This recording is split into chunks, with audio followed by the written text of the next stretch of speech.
I don't think most of you realize that you do not have time. Everything is time. Time can be converted into anything. We all know time can be converted into money. People say often, time is money. This is true. Money is also time. You spend money to save time. Time is the enemy of the rich man, so he takes a private jet to save time. Money is the enemy of a poor man, so he waits for the bus to save money. But they're the same thing, money and time. So when I say you don't have time, this is something you need to remember because it's extremely important and you can apply it to most things. You do not have time to have a headache. Do you understand? I'm not saying you don't have a headache. I'm not saying your head doesn't hurt. But you don't have time for it to affect your life. You do not have the waking hours. You are being outcompeted and crushed by people who are more powerful and more connected than you'll possibly ever be. By people who know things you do not know. You do not have time to have a headache. It's simply not acceptable. How do you perform when you have headaches is a stupid question. The fact you've even framed it in that way shows that you don't understand the world. I'll give you another example. You don't have time to argue with your woman. Your woman started an argument today or yesterday, whatever, and you've been texting back and forth. You don't have time. You have things to do.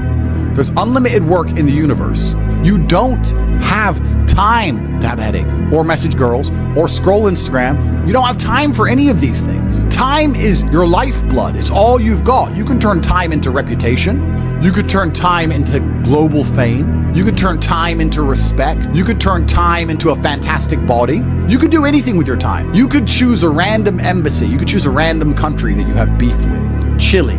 And you could go stand outside the Chilean embassy with a sign saying, "Down with Chile," for no reason. But if you stood there every single day, after about 2 years, people would be like, who is this guy and why does he hate Chile so much? You can turn your time into anything you want. So how are you going to waste it sitting around saying, I have a headache? Boo boo, I have a headache. But the question is framed incorrectly. If I have a headache, I don't care. And one of the main reasons I don't care is because my enemy doesn't care. You know, when I got injured when I was training for fights, my coach would often say to me, is your enemy going to hit you less or show you mercy because of this injury? If you say, okay, we're about to fight, but halfway through the training camp, I hurt my foot, so, take it easy. No, he's going to try and destroy me anyway. So if he doesn't care, why do I care? And why does my coach care? Nobody cares. The people who are trying to steal your woman, and trust me, everyone is. The people who are trying to take the money that you want to earn and put it in their pocket before you can. The people who want to have large and gorgeous feathers on their peacock to show the world all the amazing things they've done. They don't care that you have a headache. So why do you care? You need to reprogram your mind. You don't have time to have a headache. You don't have time to be doing the majority of things you do. And there's always been and always will be, and we could talk about that again. We were talking earlier about competence, right? Do you think a woman sees you as competent if you complain about having a headache? Let's say you have a headache. It's fine. You have a headache. I'm not disputing that. Maybe it really hurts. That's terrible. If you go, oh, I've got such a bad headache. Do you think a woman looks at you and goes, yes, oh, I found the guy for me? She may not say anything. She may say, oh, do you want a pill? But really, deep down, this guy's a dickhead. I mean, if you got hit in the head with a hammer or shot in the face, fine. But why do you have a headache? From what? Scrolling TikTok. A lot of you deserve the failure you endure. The universe is very giving. I often believe, people say the world's not fair. I'd argue that karmic retributions, and in the long run, all in all, is pretty fair. Karmic retributions are real. In the end, God gives you exactly what you deserve. So if you're not happy with your life, you have to ask yourself, do you really deserve more? Have you really tried 100% of the time? Did you ignore that headache? Are you as competent as you could possibly be? Have you given 100% every time you've done anything? No. You deserve what you have. You deserve your mediocrity because you're an average person. You want a Lambo and these women and a boat and whatever else you want because you see it on Instagram, but wanting something and deserving something are very different things. If you truly deserved it, you'd be working for it in a way that ensures it would be given to you by the universe.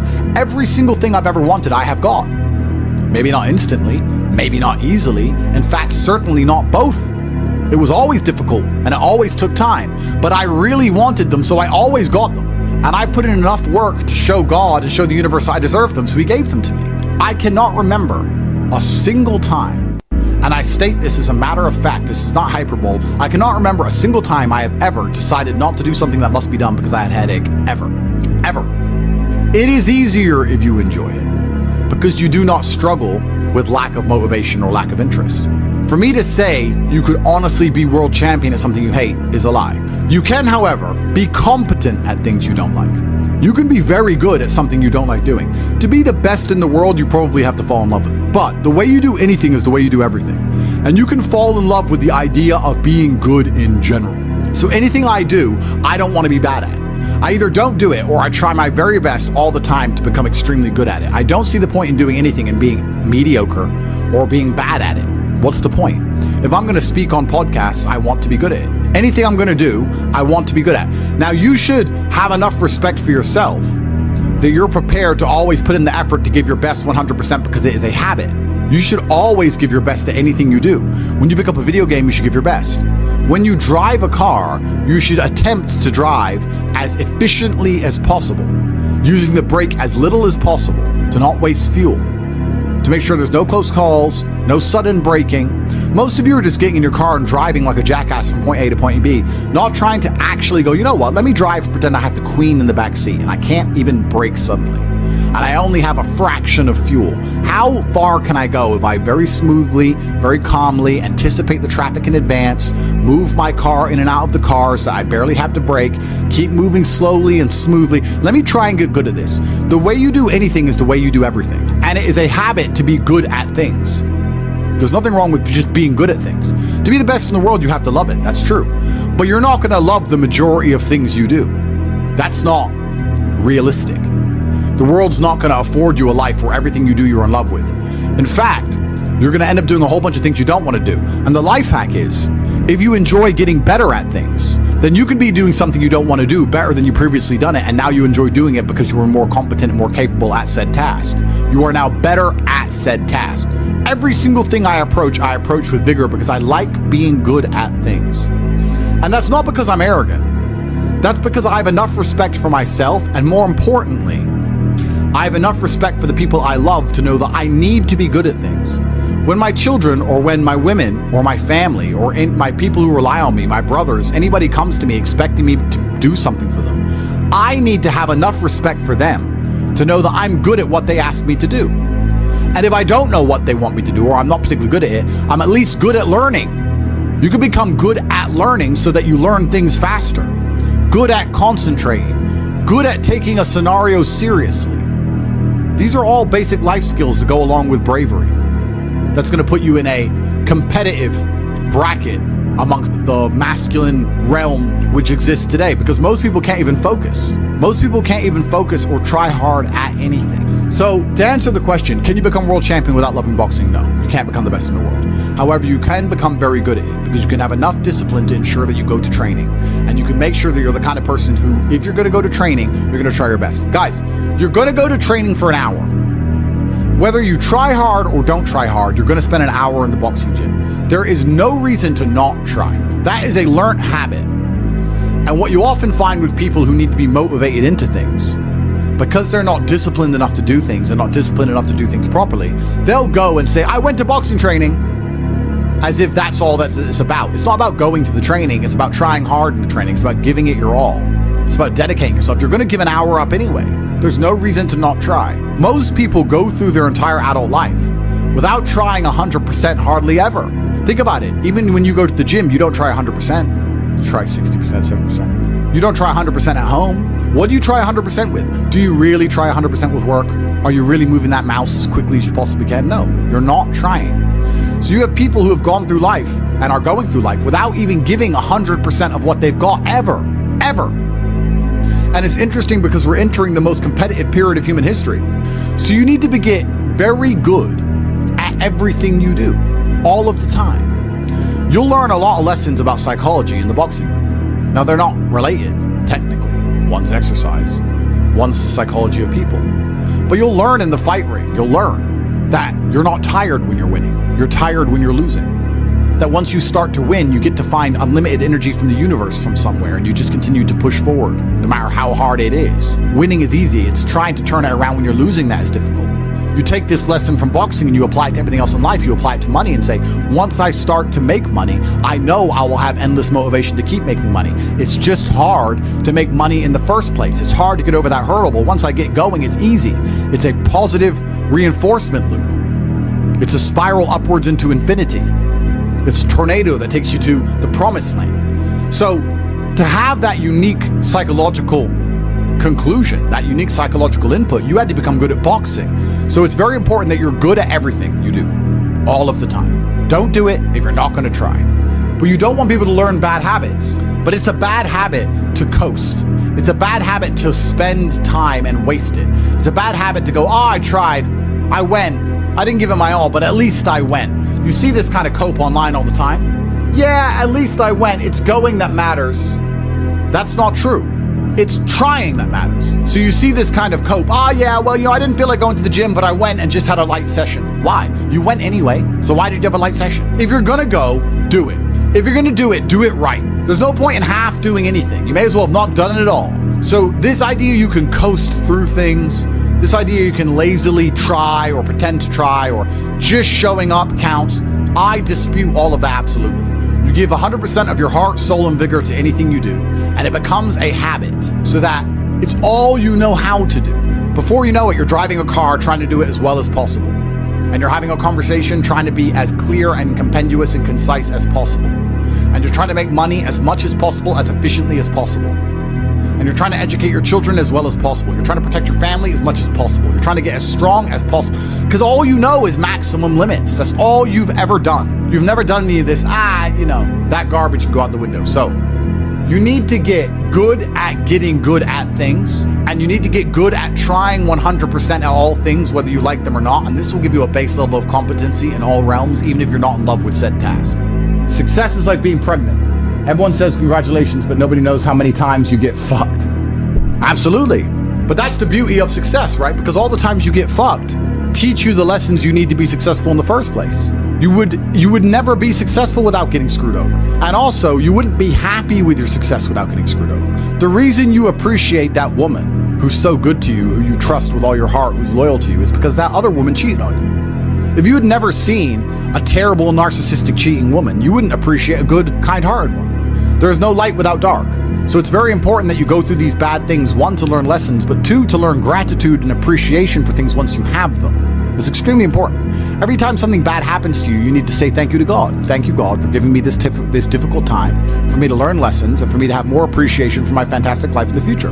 That's how you should approach life. And especially success is exactly the same way. The lessons you'll learn failing along the way will ensure that when you get to the top, you can keep it. It's difficult to think of a scenario where being brave would be a negative mindset for you to be able to tap into, because bravery affords new options you haven't previously considered. If you're a coward, you don't have certain options on the chessboard because you simply don't have the bravery to make X moves. But if you are brave, you can analyze these moves. So you have a whole bunch of moves that most people don't have. Most people do not have the bravery to consider alternate paths. You need to be able to look at the chess moves that most people will not be prepared to make, and most people live very afraid. So bravery is an extremely important skill to hone. It's something you should practice. You should often sit and think, what would be the bravest decision I could make in this scenario? What would be the bravest one I could possibly make? And consider it. I'm not saying do it, but you should get in the mental model of considering it. Because quite often when you're a coward, brave decisions don't even cross your mind, ever. They don't even cross your psyche. They're not even something that's interesting to you. You haven't trained your mind to consider them. So you need to train your mind to consider bravery, because bravery is something that is going to universally apply throughout your life. It doesn't matter if you're rich, it doesn't matter if you're poor, it doesn't matter if you're in Thailand, it doesn't matter if you're in Peru. Having the option to be extremely brave and consider the options which are afforded only to a brave person is going to be something which is always going to benefit you. So it's very important that you consider and think about bravery as a whole, something I want you to hone. This life is sales. Convincing a woman to love you is sales. Work is sales. Life is sales. So fantastic thing to learn. Boxing, once again, fantastic thing to learn. It's very good. Your body and mind are connected. You cannot have a strong mind without having a strong body. Fantastic. Who should you be before you become rich? Well, money is an amplifier. Money's not going to change who you are. It's going to amplify who you are. If you're a good person, it'll make you a very good person. If you're a bad person, it'll make you a very bad person. If you're a weak person, it'll make you very weak and cowardly and scared. If you're a strong person, it'll make you very brave. Money amplifies. So you actually kind of have to hope that you don't get rich too early before you've struggled enough, because men are built on the back of struggle. You have to go through pain and terrible things as a man and struggle constantly to be a good man. No man who has not struggled is a good man or good at being a man. But don't worry, I think God has a plan for you. You should be trying your absolute best to get rich all of the time. You should be struggling and working as hard as possible. And all of those lessons that will come with all the suffering and the difficulty will be amplified by the time you're a multimillionaire and you become the best version of yourself. That's how you become a top G. Wake up every day and be prepared to give 100% focus to all of the things you do. That's all you have to worry about. It's kind of like, if you worry about the work, the results come. The results are easy. Guys, money is easy. Money is easy. Women are easy. The life you want is easy. All you have to do is fall in love with the work. If you fall in love with the work, fall in love with being good at doing your work, getting it done, never missing a day, because the easiest way to make sure you never miss a lucky day is to try every single day. Lucky days exist, and you're never going to know if you have a lucky day or not unless you try every single day. Then you're never going to miss any lucky days, and you're going to pull it off, and you're going to realize it wasn't actually that difficult. All it took was consistency and constant effort, never being lazy and doing everything I'm supposed to do properly. When you tolerate something, you're admitting you deserve it. You're going to get exactly what you deserve in life, from women, from masculine friendship, financially, respect on the street, luck. You get the luck you deserve. If you try your very best in all things and you pray and you're really thankful to God and you say thank you all the time, you start to become very lucky. Lucky things start to happen. You get the luck you deserve when you try. It's truly remarkable. When a woman looks at you and goes, he can do anything he says he's going to do, that's when you become instantly attractive. Competence is extremely important. That's the masculine world. And peacocking built this world. Don't let losers and brokies sit and say to you, oh, all our graves are the same, it doesn't matter. No, it does matter. You were not born to suffer and die without being remembered or leaving a mark on this planet. You weren't born for that. You were born to do something great and to be remembered. You were born to leave offspring, which are so fantastic, raised in your image, that you, by proxy, are discussed into eternity. Your bloodline becomes synonymous with competence and capability. That's why you were born. The reason the male peacock shows its feathers is to say, look what I have. There is nothing wrong with that. That's what built the modern world. All of the explorers who risked their lives on the 7 seas did it to say, look what I did. The most beautiful buildings around you, the cathedrals, all these things that were built by men saying, look what we have done. We have done something other people cannot do. Flexing, in and of itself, is not a stupid idea. It's actually a biological norm amongst men. Don't be confused. You don't want to flex asininities. You want to flex capabilities. You want to flex competence. You want to flex, look what I can do, which others cannot do. And respect often lies on the other side of fear. If there's a decision that everybody's afraid to do, but you do it, that is what's going to get you respected by your peers. But masculine brotherhood has been the basis of keeping you accountable. It's very easy for you to become the best version of yourself if all the men around you are pushing you all of the time. And they're ensuring that they are being their best selves, which is constantly pushing and striving towards successes. This is what you're supposed to do. You always have. This is why even boxers, although they fight alone, they train as part of a camp with other boxers. You're always pushing yourself all of the time. That's the primary objective of masculinity, is to leave your mark on the world. And it's easiest to do that if you have brothers behind you who are pushing you to be your best self. I don't know how to keep that fire going. What should I do? This is a really interesting question, actually, because it amazes me that so many people in the world still today, even though we have instant access via social media to the truly successful, believe anything they've done matters. So you've made 100 grand. You're still poor. That's nothing. That is nothing. 100 grand is nothing.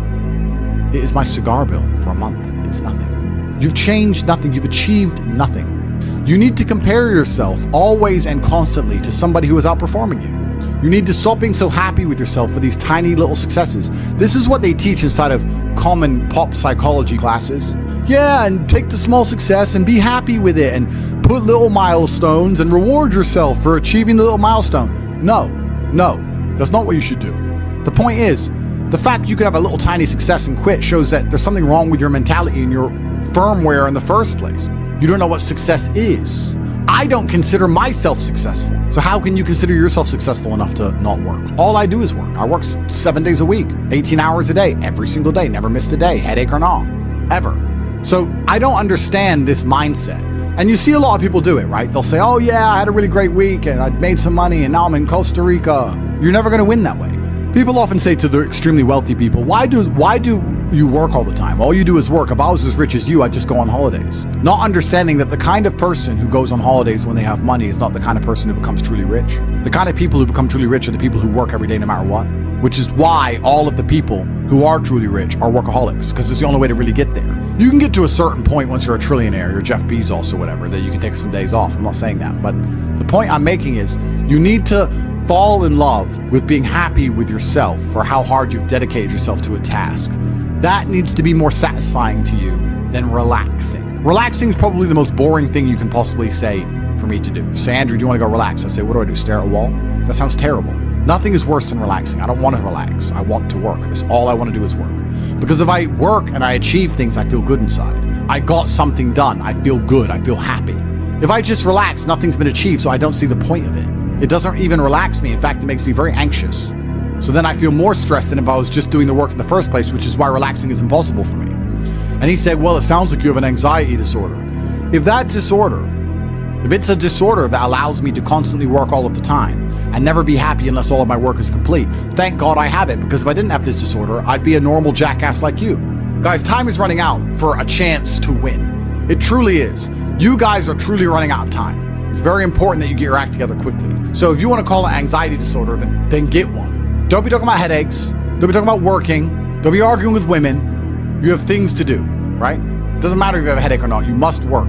Anxiety sounds like free energy. Could give me more. Absolutely. Anxiety is exactly that. It's free energy. Nervousness is free energy. The inability to rest or relax or sleep is free energy. You just have to have the discipline to direct it in the correct directions. You need to sit at home and feel this fire inside of you because you do not have all of the money you want, all of the respect you want, and your name has not been echoed into eternity. You're not etched into the halls of history. You need to take all of that fire inside of you and all of that anger and direct it at one task. And you need to try your absolute best to ensure you succeed in that task. It's down to you. I can't drag you across the finish line. I can only show you where the race is and try and hype you up before you run. I can take you to the start line. I can tell you you can do it. I can tell you how fantastic it is when the race is over. I can tell you it is worth it, but you have to be the one to run the race. I can't carry you. If you're gonna ask me stupid questions about headaches, you're never gonna make it. There's gonna be a huge contingent of the populace that never make it. But when you do, it is worth it because you're remembered. And that's the whole point of being alive as a man in the first place, is to go down in history. It's not to go through life comfortably. It's not to go through life without struggle, without pain. The point of being a man in the first place is so that you suffer enough for people to remember you, to die for something, to live for something. That's the whole point in all of this. There's nothing else to do and make your name synonymous with something fantastic which has affected humanity and culture. That's all it's about. And it's very difficult to do that if you're insignificant and broke and lazy and stupid with a fucking headache.